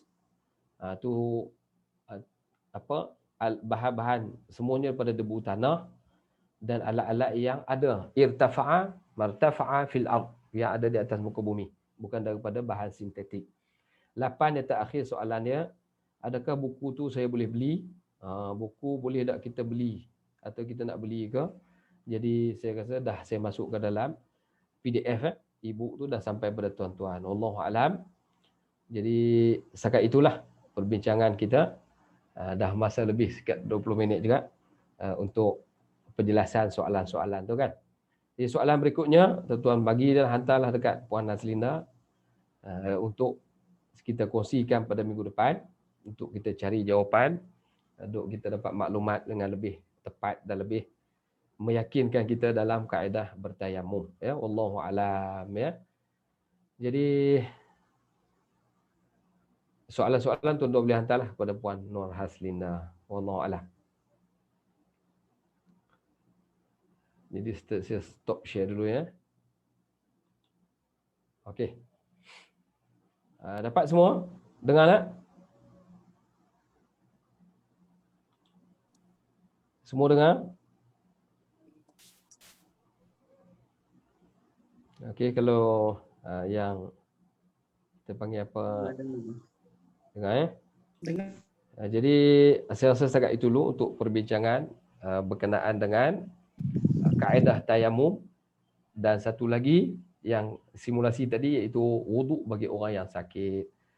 Ya, segala kekurangan, kelemahan tu saya mohon maaf lah. Sebenarnya kita ni walaupun kita mahir macam mana dalam fiqh, dalam ilmu, kita sentiasa ada kekurangannya.